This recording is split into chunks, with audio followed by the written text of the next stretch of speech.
이 시간 우리 모두가 예수님 발 아래 앉아 사모함으로 말씀을 들었던 마리아의 심정으로 이 말씀을 들을 때에 나를 사랑한다 말씀하시는 주님의 말씀으로 우리 심령이 새롭게 되는 큰 은혜 누리시기를 주님의 이름으로 축복합니다. 여러분은 살면서 누군가를 간절히 만나고 싶어 하셨던 적이 있으신가요? 혹은 지금 누군가를 간절히 만나고 싶은 분이 계십니까? 군대 간 아들이나 시집 간 딸 혹은 유학 간 손주가 있다면 얼마나 보고 싶으세요?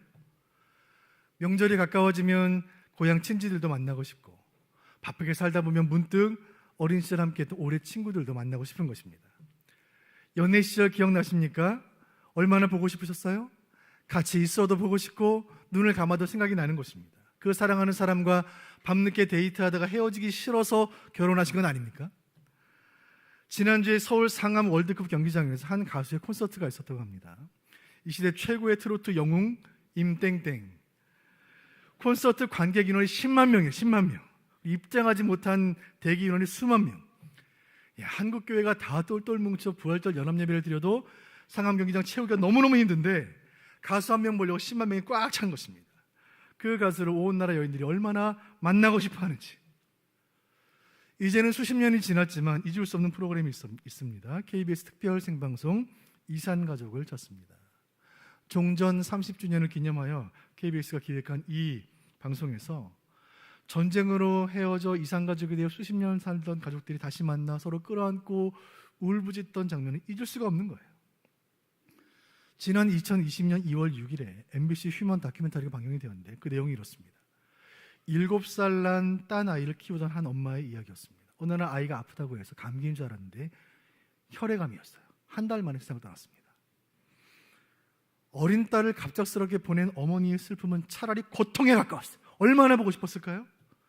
그렇게 4년을 보내던 어느 날 엄마의 간절한 소원이 첨단 기술을 통해 방송을 통해 이루어졌습니다. 가상현실 기술로 VR 기술로 아이의 몸과 얼굴을 입체 영상으로 만들고 목소리를 똑같이 구현해낸 것입니다. VR 안경을 쓰고 엄마가 가상 현실 속의 아이를 만나 마주 앉아 서로 대화를 나누고 생전에 해주지 못한 생일 축하를 하기 위해 케이크에 초를 꽂고 촛불을 불면서 축하하는 그 모습을 보면서 수많은 어머니들이 오열을 한 거예요. 그 방송을 보면서 이런 생각을 하게 되었습니다. 간절한 만남이 주는 감동은 얼마나 큰가. 오늘 본문 출애굽기 25장에는 그 백성을 간절히 만나길 원하시는 하나님의 마음이 담겨 있습니다. 오늘 출애굽기 25장을 이해하기 위해서는 출애굽기 전체 구조를 살펴볼 필요가 있는데 잠깐 살펴보겠습니다. 출애굽기를 셋으로 구분해 본다면 먼저 1장부터 19장까지는 출애굽의 과정과 대역사에 대한 이야기예요. 출애굽의 모든 역사는 그 백성을 만나고 싶어 하신 하나님의 열심히 이룬 기적이었습니다. 사랑하는 백성 이스라엘의 그 우상의 제국에서 하나님 만나지 못하고 예배하지 못했던 그 시간들을 견디지 못하신 하나님께서 모세를 애굽에 보내시고 바로를 벌하시고 홍해를 가르시고 마른 땅을 지나 시내산까지 오게 하신 것, 이것이 1장부터 19장까지의 이야기예요. 그리고 20장부터 24장은 시내산에 임재하신 하나님께서 이스라엘을 만나시며 10계명을 선포하십니다. 이 10가지 계명은 언약 백성으로서 하나님을 사랑하고 이웃을 사랑하기 위한 실천 사항들이요, 그 백성들을 향한 하나님의 10번의 사랑 고백이었습니다. 이 내용이 24장까지. 그리고 이제 25장부터 마지막 40장까지가 어느 하나의 주제인데 그 주제는 하나님께서 하나님과 그 백성이 만날 수 있는 구체적인 장소와 방법에 대해 말씀하신 그 내용인데 그 내용은 성막에 대한 내용이에요. 이제 성막에 대한 말씀이 출애굽기 25장부터 40장까지를 이룹니다. 여러분 이제 통독하시고 필사하시는 분들 이제 계속 성막에 대한 내용이 나올 것입니다. 성경이 단일한 주제에 대해 이렇게 많은 분량을 할애하는 경우는 아주 드문 경우인데 여러분 하나님께서 천지를 창조하신 그 모든 천지 창조의 기록을 담는 데 성경 몇 장을 할애했을까요? 2장, 창세기 1장과 2장. 10계명 그 귀한 말씀을 다 기록하는데 몇 장이 필요했을까요? 1장입니다. 그런데 성막에 대한 말씀은 출애굽기의 3분의 2, 총 16장 분량을 할애합니다. 출애굽기 강해 설교 책을 쓴 아더 핑크라는 영국의 신학자는 출애굽기 25장을 강의하면서 이렇게 말했는데 제가 읽어드리겠습니다. 우리는 이제 출애굽기 중에서 가장 길고 가장 복되지만 가장 적게 읽혀지고 가장 낮게 이해되는 부분에 도착했다. 어디일까요? 출애굽기 25장입니다. 출애굽기가 가장 비중 있게 다루는 성막에 대해 이해하려면 먼저 성막을 주신 목적을 알아야 합니다. 본문 29장 46절을 같이 보겠습니다. 같이 보시죠. 시작. 그들은 내가 그들의 하나님 여호와로서 그들 중에 거하려고 그들을 애굽 땅에서 인도하여 낸 줄을 알리라. 나는 그들의 하나님 여호와니라. 아멘. 하나님 말씀하시기를 하나님께서 그 백성을 애굽 땅에서 인도하신 목적이 무엇이라고요? 그들 중에 거하기 위해서. 중요한 것은 하나님은 그 백성을 구속해내기 전에는 그 백성과 함께 거하신 적이 없다는 사실입니다. 다시요. 하나님은 그 이스라엘을 구속해내기 이전까지는 이스라엘 백성들과 함께 거하신 적이 없어요. 거한다는 말은 함께 산다는 말이에요. 하나님은 에덴 동산에 있는 아담과 하와를 찾아오셨지만 그들과 함께 거하지는 않으셨습니다. 하나님은 믿음의 조상 아브라함의 집에 방문하셨지만 그 집에 거하지는 않으셨어요. 하나님은 시내산에서 40일간 모세와 대면하셨지만 모세와 함께 살지는 않으셨어요. 누구와도 함께 거하신 적이 없어요. 그런데 하나님이 이제 46절 다시 보여주세요. 46절 보시면 그 백성들과 함께 거하시겠다고 말씀하시는 거예요. 출애굽한 백성들, 홍해를 건넌 백성들, 시내산에서 언약을 맺은 백성들과 함께 거하시겠노라 말씀하고 계십니다. 어디에서요? 성막에서. 사랑하는 여러분, 우리 하나님은 영적으로 출애굽하여 구원받은 백성들, 홍해를 마른 땅으로 건넌 백성들, 언약 백성된 백성들, 저와 여러분, 바로 우리와 함께 거하시는 줄로 믿으시길 바랍니다. 구원받은 백성과 함께 거하시는 거예요. 자, 이제부터 출애굽기 25장 이후로 40장까지 이르는 모든 성막에 대한 모든 말씀은 그 백성을 만나기 원하시는 하나님의 간절한 사랑이요 우리와 함께 거하시려는 하나님의 열심인 것입니다. 오늘 출애굽기 16번째 시간 십계명 선포 이후에 주신 성막에 관한 말씀을 통하여 그 백성을 만나기 원하시는 하나님의 마음을 깨닫기를 바랍니다. 출애굽기 25장 본문을 통해 하나님과의 만남을 통해 그 백성이 주시는 하나님이 주시는 은혜가 무엇인지 그 세 가지 은혜를 차례로 살펴보도록 하겠습니다. 먼저 첫 번째 은혜를 살피겠습니다. 본문 25장 8절 말씀 보시죠. 같이 봅니다. 시작. 내가 그들 중에 거할 성소를 그들이 나를 위하여 짓되. 아멘. 출애굽기 25장은 성막에 대한 말씀인데 성막을 어떻게 지어야 할지 이 말씀으로 시작이 됩니다. 말씀 중에 하나는 성막을 일컬어 말씀하시기를 내가 그들 중에 거할 성소라고 하셨습니다. 성막은 하나님이 거하시는 거룩한 처소입니다. 여러분 질문 드립니다.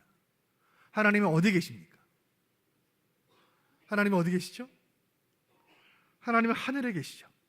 근데 그 하늘이 우리가 눈에 보고 있는 그 하늘인지 대기권인지 대기권 밖인지 태양계 어디쯤인지 안드로메다인지 알 수는 없지만 하나님은 그분이 지으신 세계 어느 공간에 영으로 실체하시는 거예요. 그 하나님의 처소를 이 땅의 모형으로 만들어 그곳에 거하겠노라고 하나님 지금 말씀하신 거예요. 저 높은 하늘 왕국, 천사들의 찬양 소리가 울려 퍼지는 그 영광스럽고 찬란한 보좌, 그 하나님의 거룩한 처소를 모형이자 그림자로 제작하게 하셨으니 그것이 성막이에요. 이어서 성막에 있어야 할 중요한 성물들에 대해 차례로 말씀하시는데 그 중에 첫 번째, 자, 10절 말씀입니다. 10절 같이 보시죠. 시작. 그들은 조각목으로 궤를 짜되 길이는 2규빗판, 너비는 1규빗판, 높이는 1규빗판이 되게 하고. 아멘. 가로는 111.5cm, 그리고 세로는 67.5cm, 높이는 67.5cm. 조각목으로 만들어진 이 직육면체 상자인 이것은 언약궤 혹은 증거궤라고도 불리는 하나님의 법궤입니다. 이 시간 오늘 설교를 통해 주목하고 싶은 것은 그 법궤를 덮고 있는 것입니다. 21절 말씀 같이 보실까요? 제가 읽어드립니다. 속죄소를 궤 위에 얹고 내가 네게 줄 증거판을 궤 속에 넣어라. 궤를 만들고 궤 속에 증거판을 넣는데 그 궤를 속죄소로 덮어라는 말씀이에요. 속죄소로 번역된 이 히브리어 단어는 카포레트인데 여러분 따라해 보시죠. 카포레트라는 말을 우리말로 번역한 것이 속죄소예요. 카포레트 이미지 한번 보여주시죠. 카포레트는 법궤 위에 올려놓은 순금으로 만든 덮개였습니다. 가로 세로 크기는 법궤와 동일했고 양쪽 끝에 세운 두 그룹, 두 천사의 형상도 금으로 만들어졌습니다. 이 카포레트는 다른 재료가 전혀 섞이지 않고 완전히 순금으로 된, 그래서 성막에 있는 모든 물건들 가운데 가장 비싸고 가치 있는 성물입니다.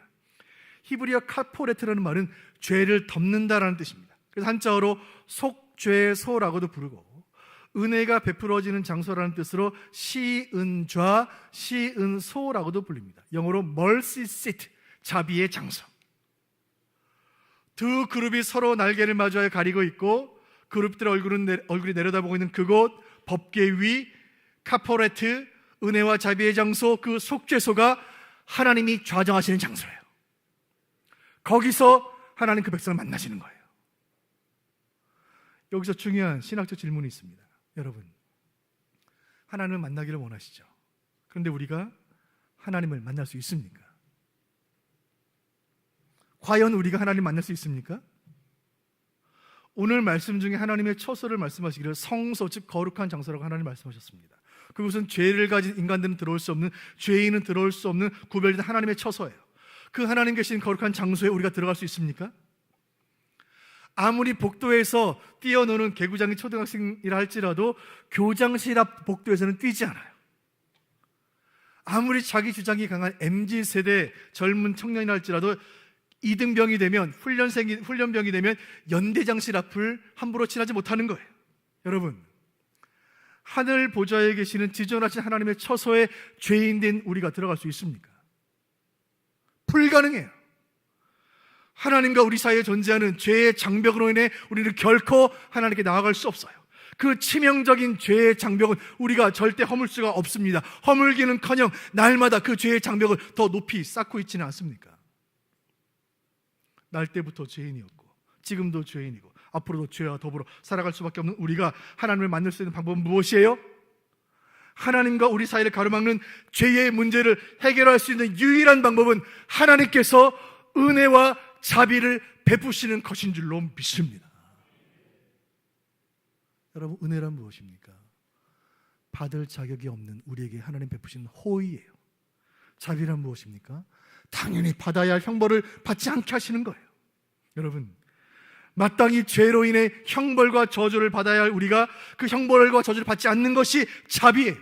공의로우신 하나님께서 저와 여러분에게 쏟으실 하나님의 진노와 심판을 십자가의 예수로 하여금 대신 감당케 하심으로 어린 양의 피를 쏟아 우리의 죄를 덮으셨으니 이것이 자비인 것입니다. 그 자비가 베풀어지는 장소가 속죄소이고 그 은혜가 임하는 처소가 시은좌인 거예요. 오늘 성막을 통해 주시는 첫 번째 교훈, 하나님과의 만남을 통해 그 백성에게 주시는 첫 번째 은혜는 이것입니다. 하나님 우리에게 자비를 베푸십니다. 같이 읽어보겠습니다. 시작. 자비를 베푸신다. 성막의 의미는 하늘의 하나님이 우리를 만나시기 위해 이 땅에 처소를 정하셨다는 것입니다. 하나님 우리를 만나시려고 우리를 애굽에서 건져내셨고 신의 산으로 오셨고 이제는 성막으로 오시는 거예요. 홍해를 가르고 마른 땅으로 걷게 하신 그 하나님께서 죄의 장벽을 가르시기 위해 독생자 예수의 육체를 가르시고 보혈을 지나 성소의 휘장을 지나 오늘 우리에게 오시는 거예요. 사랑하는 성도 여러분, 우리는 이제 신구약 성경 전체를 관통하는 복음의 신비에 도달했습니다. 왜 우리가 믿는 종교의 이름이 기독교일까요? 기독교라는 말은 그리스도교, 예수교라는 뜻입니다. 왜 예수 그리스도가 성경의 주인공입니까? 왜 우리는 예수를 유일한 구원자라 말합니까? 그 모든 대답이 여기에 있어요. 저 높은 하늘에 계시는 하나님께서 우리를 만나기 위해 이 땅에 오셨으니 성육신을 통하여 그 피조 세계로 들어오신 창조주, 성부 하나님과 동일한 권세와 영광과 신격을 가지셨으나 그러나 인간의 몸으로 죄인의 형상으로 이 땅에 오신 하나님, 삼위일체 가운데 제2의 위격을 가진 성자 하나님을 우리는 예수 그리스도라 부르며 오직 그분께 모든 영광과 찬송과 경배와 존귀를 돌려드리는 줄로 믿습니다. 여러분, 이 복음 앞에 기뻐하시길 바랍니다. 하나님은 예수를 통하여 우리에게 자비를 베푸십니다. 하나님과 사람이 만나게 하시려고 우리 예수님이 하나님이시면서 동시에 사람이 되신 거예요. 예수 그리스도는 하나님과 인간 사이 유일한 중보자이시니 그로 말미암지 않고는 아버지께로 갈 수 있는 자가 아무도 없다고 성경은 말씀합니다. 그렇다면 하나님께서 그 백성을 만나기 위해 이 땅에 제정하신 성막은 그리스도의 모형이요 그리스도의 그림자인 것입니다. 히브리서 8장 5절 상반절 제가 읽어드립니다. 그들이 섬기는 것은 하늘에 있는 것의 모형과 그림자라. copy and shadow, 모형 그리고 그림자. 모세가 장막을 지리할 때에 지시하심을 얻음과 같으니. 아멘. 사랑하는 성도 여러분, 출애굽기 강해 전체에서 가장 많은 비중으로 다루고 있는 성막, 그 성막은 무엇입니까? 성막은 예수 그리스도예요. 히브리서 4장 16절 같이 보겠습니다. 예수께서 우리에게 행하신 일은 이것입니다. 4장 16절 시작. 그러므로 우리는 긍휼하심을 받고 때를 따라 돕는 은혜를 얻기 위하여 은혜의 보좌 앞에 담대히 나아갈 것이니라. 아멘. 긍휼이 mercy, 자비입니다. 하나님이 우리를 만나신다는 것은 그리스도를 통해 하나님 우리에게 자비를 베푸셨다는 뜻이며, 우리가 하나님께 갈 수 있다는 뜻은 주님 우리에게 은혜를 베푸셨다는 의미가 되는 것입니다. 이 시간 하나님께서 우리에게 베푸신 자비를 묵상하고 감사하시기를 바랍니다. 결코 내 힘으로 해결할 수 없는 죄의 담을 하나님 예수의 피로 허무셨고, 결코 내 공로로 나아갈 수 없는 하나님의 존전에 예수의 이름으로 담대히 나아가게 하셨으니, 하나님 내게 베푸신 자비를 묵상할 때에 우리 심령 깊은 곳에서 친밀 어루는 감격으로 충만케 되시기를 주님의 이름으로 축원드립니다. 하나님 성막을 통해 우리에게 자비를 베푸시는 것입니다. 두 번째 교훈으로 가겠습니다. 본문 22절 같이 보시죠. 22절 시작. 거기서 내가 너와 만나고 속죄소 위 곧 증거궤 위에 있는 두 그룹 사이에서 내가 이스라엘 자손을 위하여 내게 명령할 모든 일을 내게 이르리라. 아멘. 성막의 기본적인 기능은 법궤를 보관하는 것입니다. 법궤의 목적은 언약의 돌판을 보관하는 거예요. 그리고 속죄소, 카포레트의 기능은 그 법궤를 보호하는 것입니다. 그렇다면 말씀 가운데 거기서라고 말씀하신 것은 법궤 위, 속죄소, 언약의 돌판을 보관한 곳, 즉 하나님의 말씀이 있는 곳을 뜻하는 것입니다. 거기서 25장 22절 상반절을 영어 성경도 이렇게 번역합니다. 거기서 내가 너와 만나고 There I will meet with you. 너와 함께 만나겠다. 그리고 하반절에 이르시기를 모든 일을 내게 이룰 것이다. 거기서 너와 만나고 거기서 내가 할 일을 내가 너에게 말하겠다. 하나님의 말씀이에요. 성막의 목적, 법궤의 역할, 속죄소의 의미가 여기에 있습니다. 29절 42절 하반절 제가 읽어드립니다. 내가 거기서 너와 만나고 내게 말하리라. 하나님이 우리를 만나시는 이유는 무엇인가요? 우리에게 무언가를 말씀하시기 위함이에요. 여러분, 하나님이 오늘 여러분을 예배로 부르신 것은 하나님이 여러분에게 하실 말씀이 있기 때문이에요. 속죄소에서 자비를 베푸신 하나님께서, 아들의 피를 뿌려 우리를 살리신 하나님께서 이제 그 속죄소에서, 그 법궤 위에서, 그 성막에서 우리에게 말씀하시는 거예요. 여기에 하나님께서 만남을 통해 그 백성에게 베푸신 두 번째 은혜가 있습니다. 하나님 우리에게 말씀을 선포하십니다. 같이 읽어보겠습니다. 시작. 말씀을 선포하신다. 하나님을 만난다는 것은 하나님의 말씀을 만나는 거예요. 여러분, 우리는 말씀을 통해 하나님을 만날 수 있고, 그 한 번의 만남이, 하나님과의 만남이 내 인생을 바꿀 수 있다는 것을 믿으시길 바랍니다. 저는 제가 주일 설교를 준비할 때마다 제가 간절히 기도하는 것이 있습니다. 주님, 오늘 제가 전할 이 설교를 통해 우리 성도들 하나님 만나게 하여 주옵소서. 그리고 이 말씀을 듣는 가운데 누군가는 이 말씀을 통하여 인생이 뒤집어지는, 인생이 달라지는 인생 설교가 되게 하여 주옵소서. 중세 교회가 타락한 것은 교회가 백성들이 말씀을 듣는 것을 가로막았기 때문이에요. 중세 교회는 거대한 성당을 짓고 화려한 조각 작품과 많은 그림으로 교회를 장식했지만 백성들이 말씀 듣고 말씀 가운데 하나님 만나는 것을 막았으니 얼마나 악한 죄입니까? 오늘날 세상이 왜 이렇게 어둡습니까? 세상 어디에서도 하나님 말씀을 들을 수가 없는 거예요. 21세기는 말씀하신 하나님과 그 말씀을 가로막는 악한 영 사이에 벌어지는 치열한 영적인 전쟁터예요. 우리가 TV를 켜면 기독교 방송에서 온종일 설교가 나오고 인터넷에 들어가면 유튜브에 설교가 넘쳐나지만 정작 홍수 때에 마실 물이 없듯이 진리를 오염시키는 이단들이 판치는 이 시대 가운데 우리 영혼을 만족시키는 생수와 같은 말씀을 듣기는 너무너무 어려운 거예요. 사랑하는 수원 북부교회 교우 여러분, 우리 북부교회가 55년간 이곳에 존재했던 이유는 세상을 향해 말씀을 선포케 하시기 위함인 줄로 믿습니다. 모든 교사 여러분, 모든 목자 여러분, 우리 교회 주일학교가 존재하고 59개 목장이 존재하는 이유는 다음 세대를 향하여, 목원들을 향하여 말씀을 선포케 하심인 줄로 믿습니다. 우리가 선교사를 파송하고 위하여 기도하고 물질로 후원하는 이유는 열방의 말씀을 선포하기 위함이고, 우리가 노방전도를 하고 새생명 축제를 하는 이유는 이 지역사회의 말씀을 선포하기 위함인 거예요. 우리 하나님은 성막에서 그 백성을 만나시고 그곳에서 그 백성에게 말씀하십니다. 3,500년 전에 처음 기록된 이 말씀은 인간의 사상이 아니라 하나님의 계시이기에 수천 년 시간과 공간을 초월하여 문화와 사상을 뛰어넘어 오늘 우리에게 살아있는 하나님의 말씀으로, 현존하는 여호와의 능력으로, 역동하는 성령의 능력으로 이 시간 여러분의 심령 가운데 침투하시는 줄로 믿으시길 바랍니다. 하나님 말씀이 우리에게 어떤 의미인지를 가장 잘 드러내는 말씀이 히브리서 4장 12절 상반절 말씀입니다. 제가 읽어드립니다. 하나님의 말씀은 살아있고 활력이 있어 좌우에 날선 어떤 검보다도 예리하여. 아멘. 영어 성경들 번역하기를 The word of God is living and active. 성경은 말합니다. 하나님 말씀 첫째, living, 살아있습니다. 하나님 말씀 살아있습니다. 여러분 아멘입니까? 하나님 말씀에 살아있는 이유는 하나님이 살아있기 때문이에요. 하나님과 만난다는 것은 살아있는 하나님의 말씀과 교제한다는 뜻이에요. 성경은 살아있기에 죽은 자를 살려내는 거예요. 험한 산 등산해 보셨습니까? 등산로를 지나 험한 가파른 언덕을 올라갈 때 절벽에서 아차 미끄러질 때 살아있는 나무를 잡으면 사는 거예요. 죽은 나무를 붙잡으면 뿌리가 뽑히 함께 죽는 거예요. 지금도 이 세상에는 인생이라는 높은 산을 오르면서 죽은 나무 붙잡고 그 죽은 나무에 인생을 걸고 살아가는 가련한 인생들이 얼마나 많이 있습니까? 살아있는 말씀을 붙잡아야 사는 거예요.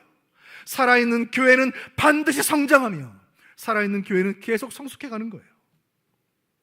만일 말씀이 선포되었는데 아무런 반응이 없다면 둘 중에 하나입니다. 말씀이 죽었거나 내가 죽었거나. 말씀이 선포되었는데 교회에 아무런 역사가 안 일어난다면 둘 중에 하나입니다. 말씀이 죽었거나 그 교회가 죽었거나. 히브리서는 말합니다. 말씀은 두 번째, 액티브, 활력이 있어요. 본문 다시 보여주세요. 16절 다시 보여주세요. 말씀은 첫 번째 살아있고 두 번째 액티브예요. 활력이 있습니다. 말씀은 스스로 역동해요. 말씀은 동물의 왕 사자와 같습니다. 사자는 풀어놓으면 스스로 다니며 대적들을 꺾고 자신을 지키는 거예요. 말씀도 이와 같아서 성경은 선포되면 풀어놓으면 스스로 다니며 악을 소멸하며 진리를 수호하는 거예요. 말씀이 활력이 있기에 우리가 성경을 펼치면 그 말씀이 살아서 역동하는 거예요. 출애굽기를 펼치면 요게벳이 숨죽여 부르던 그 자장가 소리가 들려오고 지축을 울리는 바로의 군대 말발굽 소리가 들려오고 아말렉 전쟁터에서 울리는 북소리에 우리 심장이 요동하는 거예요. 출애굽기 20장을 펼치면 시내산에 선포된 하나님 말씀에 우리의 가슴이 벅차오르는 것이고, 출애굽기 25장을 펼치면 그 구름 날개 사이에 좌정하시는 하나님의 영광이 우리를 압도하는 것입니다.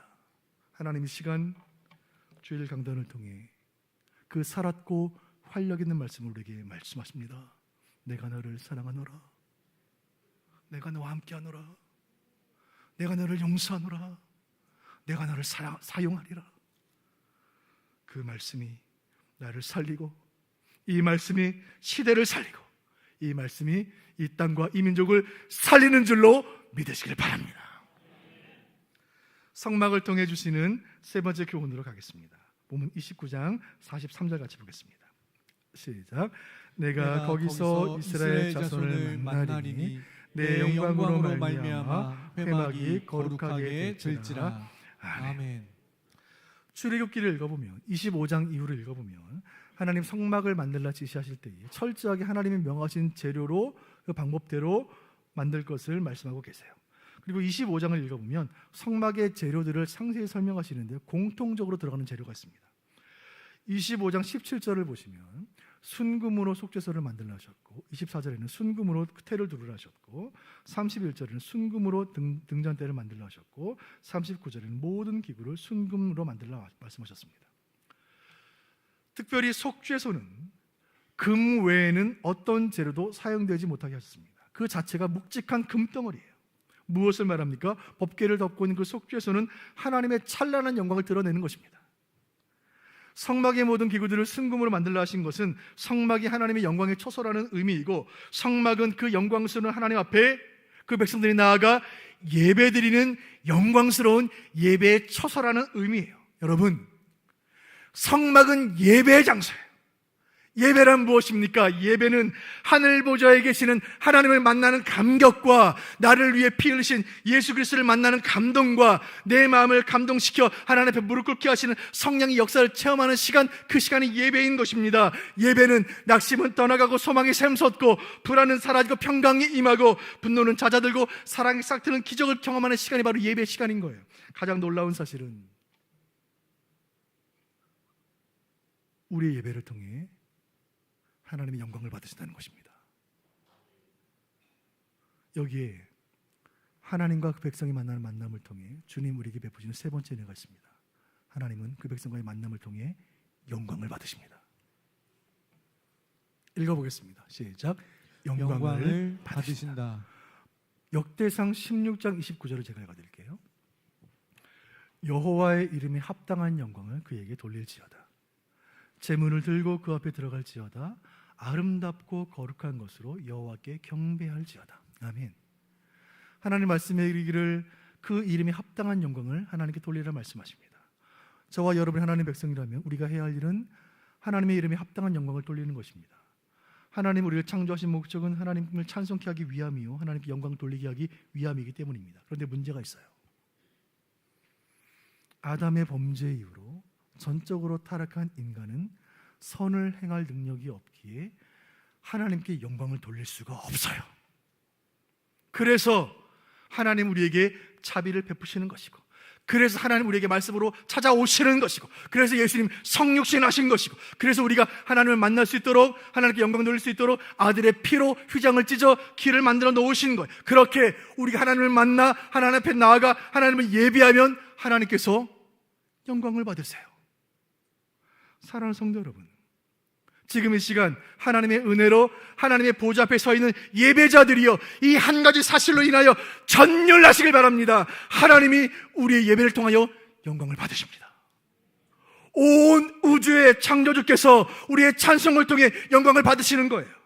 별들의 주인 되시며 만물을 다스리시는 우주의 통치자께서 우리의 기도를 들으시는 거예요. 만왕의 왕이시며 모든 이름 위에 뛰어난 이름 되시는 예수께서 우리 예배 가운데 좌정하시는 것입니다. 그 결과가 무엇인가? 출애굽기 40장 34절 같이 보시죠. 시작. 구름이 회막에 덮이고 여호와의 영광이 성막에 충만하매. 아멘. 성막이 완공되고 예배가 드려졌을 때 하나님께서 성막 가운데 임재하심으로 그 성막에 하나님의 영광이 가득 차게 되었습니다. 그 모세의 성막에 충만했던 하나님의 영광이 오늘 이 시간 2024년 6월 2일 수원 북의 주일 예배 가운데 충만히 임한 줄로 믿으시길 바랍니다. 스펄전 목사님 목회하시는데 한 성도님이 찾아와서 이렇게 물으신 거예요. 목사님, 저에게 완전한 교회를 하나 소개시켜 주세요.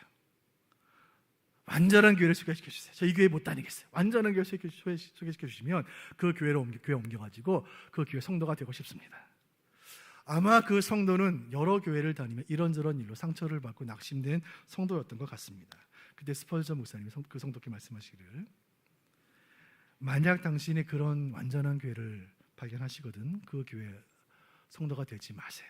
왜냐하면 완전했던 그 교회가 당신 때문에 그 완전함이 깨질 수 있기 때문입니다. 이 웃지 못할 이야기 속에 담겨있는 메시지가 있습니다. 여러분, 이 땅에 완전한 교회는 없어요. 그 완전한 교회 우리가 가는 순간 그 교회는 완전하지 못하게 됩니다. 우리 교회도 마찬가지. 여러분, 우리 교회 완전하지 않아요.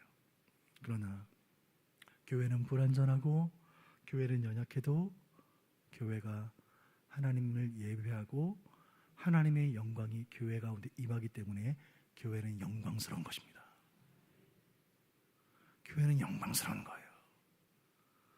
간절히 바라는 것은 우리 수원 북부교회는 영광스러운 하나님께 합당한 영광을 올려드리는 진실한 예배 공동체로 주님 오시는 그날까지 쓰임받기를 간절히 원합니다.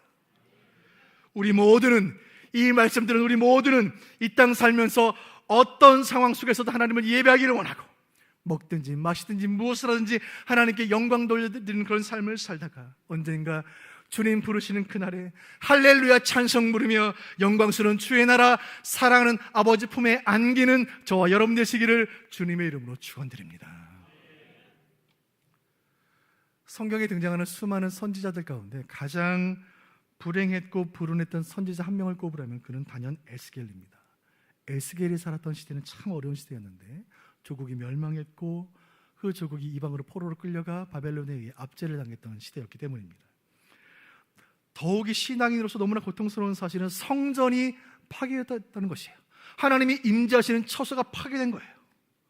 온 세계 열방의 조롱과 멸시 속에 바벨론의 포로로 끌려간 그 선지자 에스겔에게 어느 날 환상이 임했습니다. 하나님이 그 선지자, 포로된 선지자에게 보여주신 환상은 성전이었어요. 성전을 보여주신 거예요. 그 환상은 마치 먹구름을 가득한 하늘을, 그 하늘 구름 사이로 햇빛이 비치는 것처럼 조국의 멸망과 성전의 파괴라는 어두운 현실 사이로 비추인 비전이요 소망이요 격려였습니다. 그 내용을 받아 적은 것이 에스겔서이고 그 긴 계시의 말씀 끝에 48장 마지막 장 마지막 절이 이렇게 끝납니다. 제가 읽어드리겠습니다. 그날 후로는 그 성읍의 이름을 여호와 삼마라 하리라. 여호와 삼마, 이 말을 번역하면 The Lord is there. 여호와께서 거기 계신다. 그 마지막 계시 여호와 삼마라고 적고 펜을 내려놓았을 때 이 선지자 에스겔의 얼굴은 아마도 눈물로 범벅이 되어 있었을 거예요. 그렇구나, 하나님이 계시는구나. 실패한 백성들에게도 하나님이 계시는구나. 사랑하는 성도 여러분, 아멘입니까? 실패한 백성들에게도 하나님이 계시는 거예요. 하나님은 성공한 인생, 잘 나가는 인생들에게만 영광 받으시는 것이 아니라 여호와 삼마의 하나님은 실패한 우리의 인생 가운데도 그 하나님이 계시는 거예요. 상처받은 가정에도 하나님 함께 계시는 것입니다. 폐업 위기에 있는 사업장에도 하나님은 계시는 거예요. 내 사랑하는 가족이 누워있는 병원 중환자실에도 하나님은 계시는 것이고, 내가 내일이 불안하여 잠 못 드는 성도의 여러분의 침실에도 하나님은 계시는 거예요. 객지에 나가 고생하던 아들이 병이 들어 고향에 돌아와도, 사업을 실패하여 빈터터리로 돌아와도 집에 가면 아버지는 안아주시는 거예요. 딸이 회사에서 진급에 누락이 되어도, 시험에 떨어져도 고향에 가면 어머니는 말없이 딸을 위해 밥을 차리시는 겁니다. 여러분, 교회란 그런 곳이에요. 교회는 내 아버지가 계시는 우리 영혼의 고향입니다. 여호와 삼마, 여호와께서 그곳에 계신다. 우리가 살아가는 모든 곳에 하나님 계시겠노라 약속하시니 이 약속 붙잡고 또 한 주간 인생의 여정을 걸어가실 때에 나에게 자비를 베푸시고 나에게 말씀하시며 나를 통해 영광을 받으시는 그 하나님과 동행하며 주님과 함께 걷는 행복한 인생의 여정이 되시기를 주님의 이름으로 축원드립니다. 이 마음에